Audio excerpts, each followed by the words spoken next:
Coming up on Sports Scene, USC Baseball is off to its best start since 2015, and some late-game heroics lifted the team to a 6-4 win over UC Irvine last night. And the NFL Combine has come and gone. We'll break down what players left their mark and which ones might have tanked their draft stock. And we talk USC men's basketball and the team's postseason hopes after the dismissal of leading scorer Chad Baker-Mazara. This and more today on Sports Scene.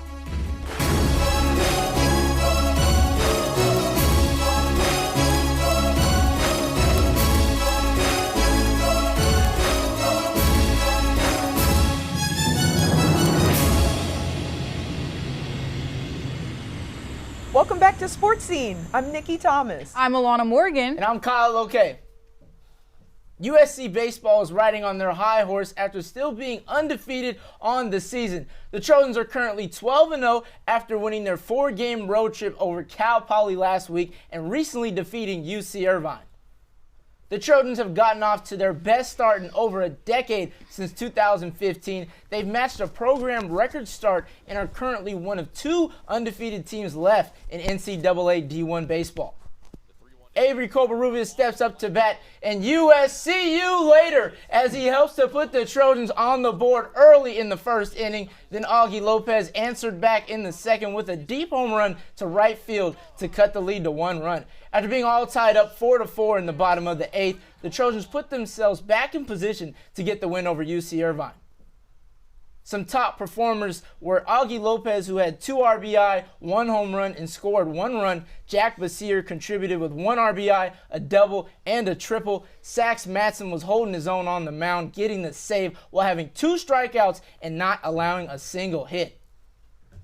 The Trojans will continue to play their first 3-game series in Big Ten Conference play against Illinois starting this Friday at Dedeaux Field.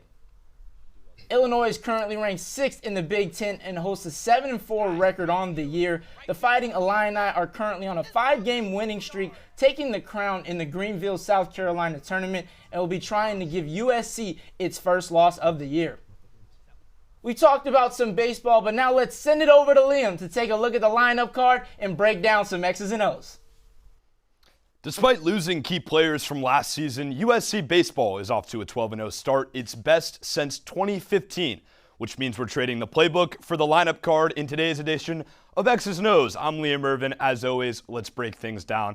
It's hard not to mention Sean Allen, pitching coach for USC. The staff has been incredible, and a lot of it has been surrounding being a few steps ahead of the hitters and opposition. Right here, you're going to see Mason Edwards, Big Ten pitcher of the week, 0-2 count, top of the first, breaking ball in the dirt. So the Rice hitters are going to go back to their dugout. They're going to tell their team, 2-strike count, expect that. The beauty of this, though, Sean Allen and Edwards are already steps ahead of the Rice hitters right here. So you got a 1-2 count, top of the second. They're expecting the breaking ball in the dirt right here from Mason Edwards from the left side. Frees me on the fastball on the inside corner, strike 3. And the hitting.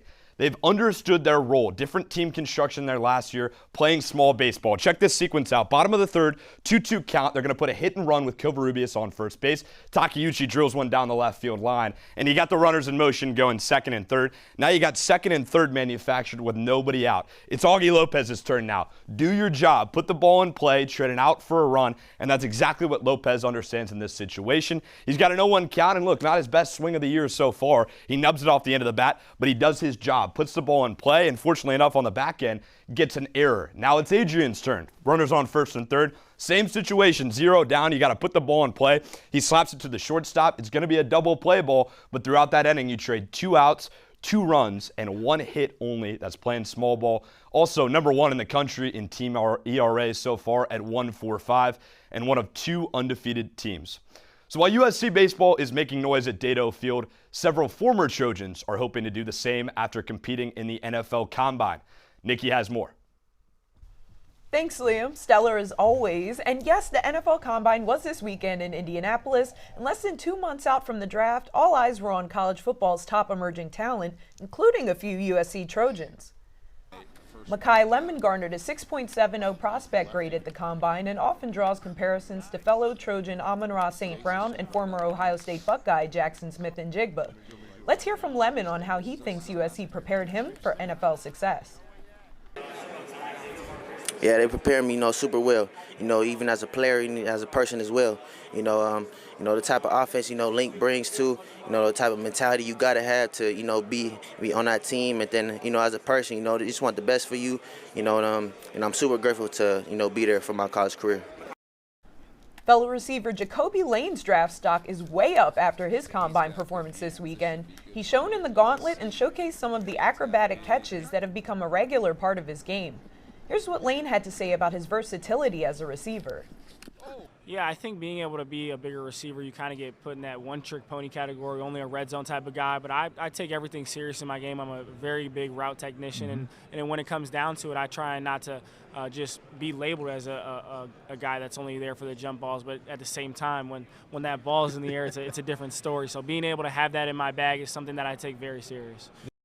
Well, a lot of people talking about Makai Lemon this weekend, some saying he may have bombed his interviews and tanked his draft stock a little bit. I want to know from you guys, to what extent does the combine really impact players' draft stock? Well, touching on Makai first, I've watched this guy from high school to college, and that's really his personality. He doesn't show much emotion. I don't think I've ever seen him laugh out of his socks and be all jolly. And I think for the media, how they kind of perceived it as he was like being angry or trying to give off this certain persona to intimidate some people. But the stare down was a little. But this, I mean, you realize he's on the podium. It was a little, and I think the camera might have just caught him at a bad angle, realistically. So you don't think it's that impactful? Because if you look at him over these last couple of years, and even in the post-game press conferences, he's been the same way. He's been limited with his answers to the media. I don't think he's really shown that much emotion. Look, I think, though, the combine does remain like an important determining factor for these teams. Like, look at a guy like Spencer Fano, the tackle from Utah.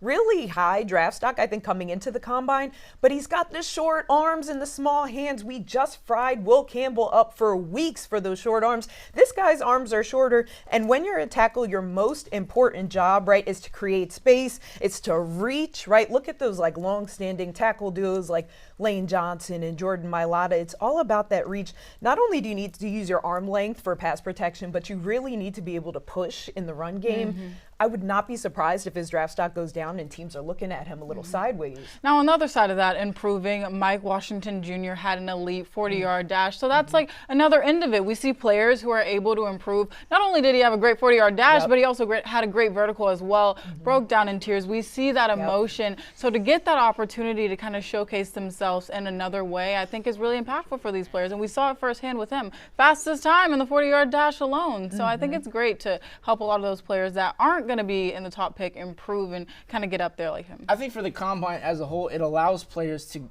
get eyes on them that may have not been looked at in college. Like, and you mentioned the 40-yard dash. If you run a good 40 time, like we've seen, this is one of the fastest 40-yard dashes that we've seen amongst college athletes. It's one of the fastest classes. It really was. And for guys to run a 4.4 or 4.5, that was looked at as slow. Like the Styles brothers, 4.2. I mean, you talked about some of these guys, even Xavier Worthy and John Ross, who were so dominant in the 40-yard dash. 4.21, 4.22, it allowed them to be viewed in a higher ranking in the NFL and for other teams to look at them.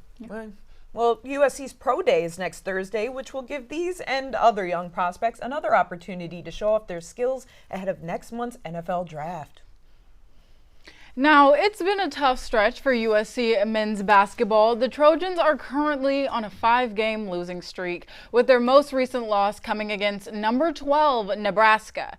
Now, despite a strong start and defensive pressure early, the Trojans struggled to find a rhythm in the second half. Nebraska pulled away, leading by as many as 20 points down the stretch, and the Trojans couldn't close the gap and were held to a season low of 25 points. Now, speaking on that, breaking news was released on March 1st, announcing that guard Chad Baker-Mazara is no longer a member of the program. Mazara was the Trojans' leading scorer in points and assists and has quite the career in college basketball, spanning 6 seasons and playing for 5 different schools. He reached the Final Four with Auburn last year in 2025. Now, looking ahead for the Trojans, they will close out their season in just 2 games, an away game against Washington today and a crosstown showdown against UCLA, with their game against the Bruins being the final home game of the season. Now, Kyle, Nikki, we were so excited for this season. We were looking forward to it. Musselman is in his second season. We have to talk about it. How are you guys feeling the culture of the program, where they're currently standing, and just the injuries and everything that they've been facing so far? Look, I just got to say, where do we begin? We've seen low-key a little bit of the rise and the fall of this program just in this year. I mean, when Musselman was at Arkansas between 2019 to 2024, he was 1-11 against top 25 opponents. And what have we seen here? He's 2-9. I think he's building more of a culture off the court than he is on the court. Look, you know when I knew it was over was after that loss to Oregon, that 1-point loss a couple weeks ago. After the game, the post-game press conference was all about the calls at the end of the game and, oh, the refs didn't catch this and they didn't catch that. What kind of culture is that in a college basketball landscape where you have increasingly limited time with these young people to teach them how to take accountability? That's what you want to say? Like, that's when I knew it was over. And you talk about limited time. Let's not forget, these are two completely different rosters over the last 2 years. And honestly, you're trying to build a winning program. Well, right now, you got a losing record. And they're not winning. You're not winning nothing about that. And losing games to really bad teams in the Big Ten, a couple of quad 3 losses to, or by 1 point. Like we saw that recently as well. So it'll be interesting how the Trojans finish these last 2 games. But as of right now, let's send it to Frank Pierce for the big picture preview. Welcome to the Big Picture. I'm Frank Pierce, and today I'll be breaking down my locks for the Big Ten men's basketball teams posed to make a run in this year's March Madness tournament.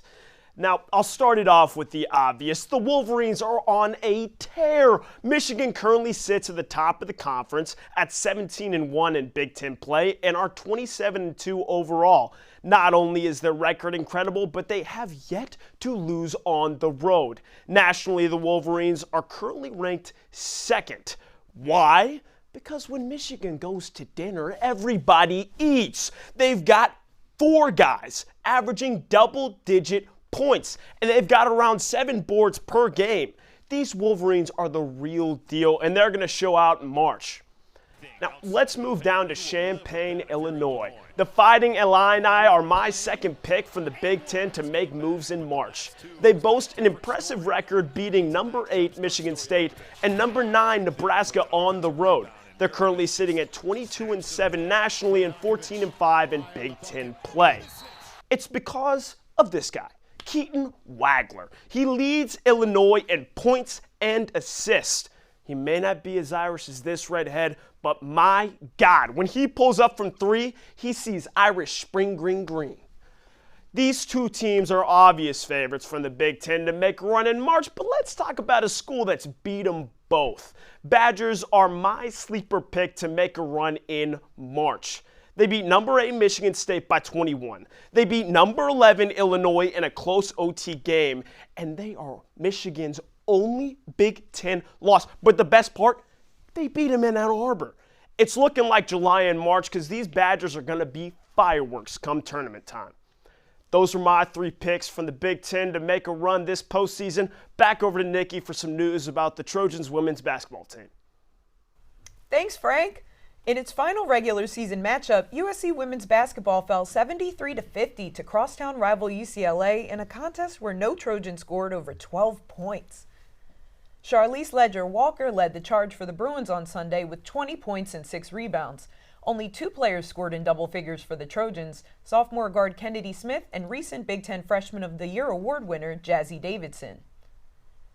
As the number 9 seed in this week's Big Ten tournament, USC is set to take on the 8-seeded Washington Huskies tomorrow. The winner of that game will take on number 1 seeded UCLA in a quarterfinal matchup on Friday.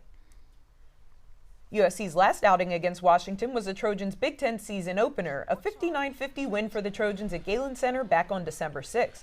Davidson recorded a double-double performance that night with a game-high 22 points and added 12 rebounds, while Savia Sellers led the Huskies with 20 points. Will the Trojans snap their 3-game losing streak tomorrow at Gainbridge Fieldhouse? Tune into Big Ten Network at 9 a.m. Pacific to find out. On another note, what a matchup at the Galen Center for USC men's volleyball. USC and UCLA pushed each other to the limit yesterday, with the Bruins ultimately taking it in a 5th-set thriller. Can you dig it? USC women's beach volleyball has been setting itself up for success as the Trojans are 10-2 on the season and are currently on a 5-game win streak.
Undefeated at home and on a 6-game winning streak, USC Beach Volleyball put on a show for fans, defeating Stetson and sweeping CSUN yesterday. Now, highlights from the duel included Zoe and Sarah Wood closing out their court in 2 sets against CSUN after needing 3 sets the last time they faced them, and Ashley Pater and Kennedy Coakley winning both sets against Stetson to improve to 8-4 on the year and 36-8 overall. Now, the Trojans look ahead to this weekend's mid-season rumble with duels against ranked teams such as LSU, Cal, and Grand Canyon. And the Trojans look to keep their streak alive and remain undefeated right back here at home this weekend. USC men's volleyball came up short Tuesday night to the #1 ranked UCLA Bruins in a crosstown showdown, falling 3 sets to 2 sets. Alana has more on the exciting 5-set thriller. Talk about a battle in Los Angeles. Now, this wasn't just a regular matchup, but this was a showdown here at Galen Center, and unfortunately the Trojans fell short. USC struck first with an opening 25-21, closing out the first set. Dylan Klein had 4 early kills, and the offense was truly electric for the Trojans. However, the Bruins didn't take their foot off the gas in the second set, a set that featured 15 ties and 6 lead changes. That third set, USC was able to regain its momentum, but the fourth set is when things started to get tricky. The Trojans battled back and forth from a 6-point deficit, and overall were pushed into a 5th set where the Bruins carried the momentum, opening the set on a 5-0 run, and essentially never looking back, securing a 15-9 win over the Trojans. Now, the battle doesn't just stop there. The Trojans are headed to Westwood this Saturday at Pauley Pavilion to have a rematch against the Bruins. You won't want to miss it. Sending it back to you guys. UCLA was making it count where it mattered the most as the Bruins out-hit the Trojans 299-268, along with 66 kills, 9 blocks, and 42 digs, in comparison to USC, who had just 59 kills, 10.5 blocks, and 44 digs. USC will be looking to go on its revenge tour as they will be traveling to Pauley Pavilion this Friday, March 6th, to face the UCLA Bruins one more time this season at 7 p.m. Now let's send it over to Nikki to see what's happening with the 5-day forecast. Thanks, Kyle. Well, first up, we have women's lacrosse today versus San Diego State. Look at Reese Robinson with that nice move there. She's got 14 goals on the season for USC. They'll be playing at Rawlinson again. Thursday, USC plays Washington in the Big Ten Women's Basketball Tournament in Indianapolis. They are led by Big Ten Freshman of the Year Jazzy Davidson, who led the Trojans in all statistical categories, only player in D1 basketball to do that this year. Then on Friday, the second game in a home-and-home for USC men's volleyball at UCLA. Like Alana said, UCLA took that first matchup 3-2 in a comeback victory last night that the Trojans just could not weather. And USC men's basketball hosts UCLA for its last regular season game on Saturday. The Trojans looking to get some revenge after that 19-point loss at Pauley Pavilion just last week. Check out the shot. And then on Sunday, undefeated USC Baseball hosts Illinois. The Trojans are on a tear, obviously starting the season off extremely strong, but this is a tough Illini team currently riding a 5-game win streak. That is our 5-day forecast. Sending it over to Casey and Terrence for Trojan of the Week. TOTW, Trojan of the Week is back, and we could not be more excited. Joined alongside by Casey Kaslner, I'm Terrence Holton, and Mr. Kaz, I'm taking a friend of the program, so you better not be getting that disrespectful. I'm taking Dylan Klein of men's volleyball. Yesterday against the #1 team in the country, UCLA, it was Klein time. He had a game-leading 25 kills, as well as 3 blocks in a 5-set thriller against the Bruins. USC Baseball is 12-0 and has gone to the max, or should I say the Maximo, the past few weeks. Maximo Martinez had a grand week on the diamond, offensively and defensively, and that's why he's my Trojan of the Week. Martinez hit a grand slam at Cal Poly on Saturday, but Terrence, that wasn't it. The sophomore hot corner went 4 for 5 that day with 3 doubles as well, and he went 6 for 11 in the series. Last night against UC Irvine, he also drove in a run and threw out the would-be go-ahead run at the plate for UC Irvine. Talk about clutch. Casey, you interrupted me last time we went along with this, so I'm going to start first. Yep, no, you did. So He had a great one game. I'll give you that. Oh, my goodness. If you look at the scope of the series of what he was doing, it was not nearly as good as the rest of his team. Dylan Klein had one good game. He played one game. That's not his fault. He played one game. But Maximo Martinez, I just said, had a good He didn't stretch. have a complete series. We're just talking about the week as a whole. He didn't play all the games. He wasn't in the lineup that day. I'm not talking about that game. I'm talking about the rest of the games. He had that one great game against Cal Poly. I'll give you that. He was just fine in the rest. Only 2 hits the rest of the series. Three hits, excuse me. The rest of the series. Three hits. Let's scoff it. 3 hits. Can you get 3 hits?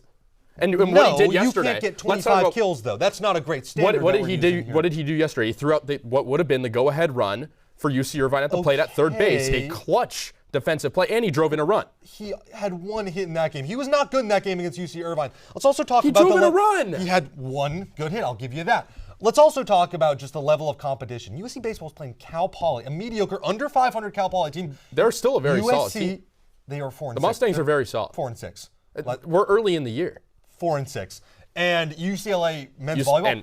And did USC beat UCLA? They're number 1 in the country. Number 1 in the country. Let's talk about the competition. Dylan Klein had over half the team's kills, as Kyle mentioned. 44 for USC. And Maximo Martinez drove in Dylan most Klein of USC's run against Cal Poly on Saturday. You also talk about what Maximo Martinez was doing on the defensive side. Dylan Klein's second on the team in blocks, too. 3 of those. So those cancel out. Maximo Martinez drove Cancels out. Okay, then fine. Dylan Klein led his team with 25 kills. And Maximo Martinez led USC in RBI this week. What's your argument? My argument is that if you're just going off that, they were both leading in 1 and good on the other side. You have to look at the competition. You have to look at who they playing. Your player lost. My player has not yet lost yet. Not because of his own fault. Baseball is much more, I would argue, it's more of a team sport. Which makes it more impressive that Maximo Martinez is being able to do all this stuff. Look. But I don't think you're going to take He's not an everyday player. I don't think I'll give you that. He's not an everyday player, and that's why it's even more impressive. He didn't start the season playing. He's gotten the reps recently because of what he's been able to do. He's done well, yeah, but Dylan Klein, star player, he's living up to that potential for sure.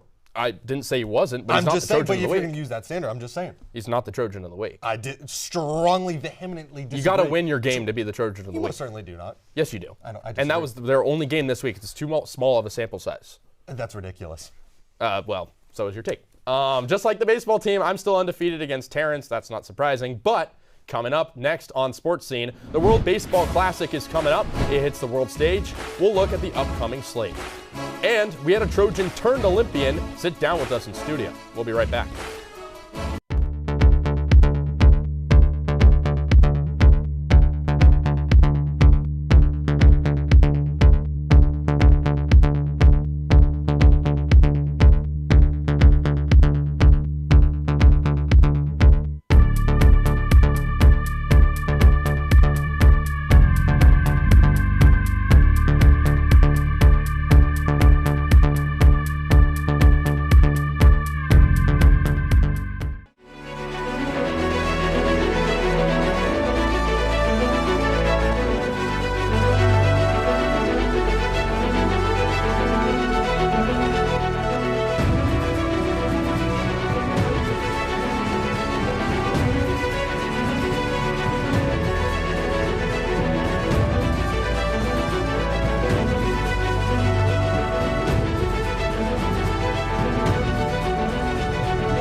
The World Baseball Classic begins tonight and will be held across 4 host cities: Houston, Miami, San Juan, and Tokyo. And this may be the most loaded slate of teams in the history of the tournament. I have to know from you guys, who are y'all taking to win?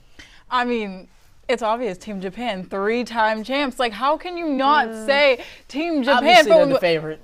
I mean, wait, let me wait. I didn't finish explaining. For one, we have Dodgers' very own Shohei Yamamoto. Shohei, two-way player. Our pitching depth is incredible.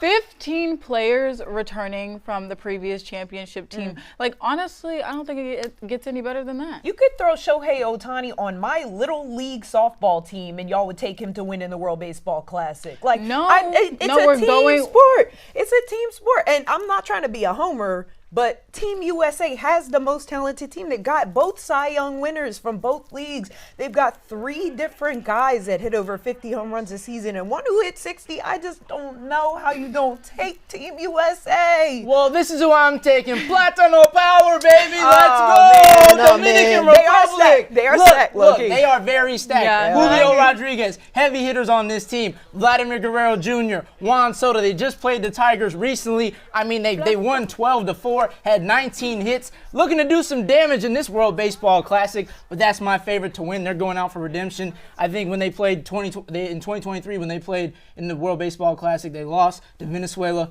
and they're trying to redeem themselves. But I got heavy hitters, Platano power, baby. Let's go. Let's go. Okay, well, that's Watch not the next happening. couple weeks. Will Japan repeat? Could a stacked DR team upset for its first win since 2013? Or does Team USA just have too much firepower to overcome? Watch the drama unfold starting tonight. The Olympics may be over, but a special moment still echoes. Former Trojan swimmer Karsten Vissering competed in the Winter Olympics just 4 years after switching to bobsled. Annenberg Media reporter Jonathan Satilli sat down with him to hear more about his success. Karsten, could you tell us a little bit about that journey from swimmer to bobsledder? I had all this talent and I figured I need to put it to something, and I found out about a bobsled through an article from a former Olympic brakeman basically talking about his week. And it was, he was talking about, this week I'm going to be sprinting, lifting, box jumping. And I was like, wait, that's a sport where this guy just essentially has to train power at the gym. And he gets to represent the USA at the international level and compete, and that's what drew me in. I'm sure you know this. So most USC Olympians, they participate in the summer games. That's the majority. Yep. So joining that minority of being a Winter Olympian, is that even more special? Yeah, I think it adds like a unique nature. I mean, most people in LA, whenever I tell them I'm a Winter Olympian, are just shocked. They're like, where do you train? How do you do that here? Yeah. So it definitely... I think it adds to the lore of it, which makes it more enjoyable. What's the next steps for you? One thing I'm invested in is I think we're going to be in medal contention on our sled at the 2030 games. Okay. Our pilot, we finish our start ranks, which as a brakeman, that's where I'm judged. We were start rank 2 and start rank 3. The only people who outpushed us at the top were the gold and silver medalists.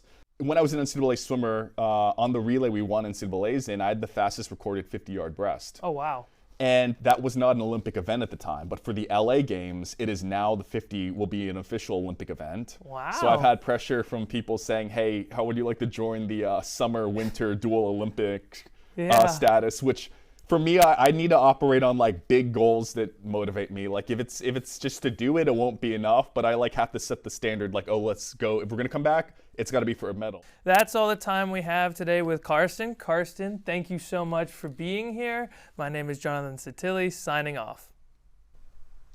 What a great story. Once a Trojan, always a Trojan. We look forward to his continued success. I'm Alana Morgan.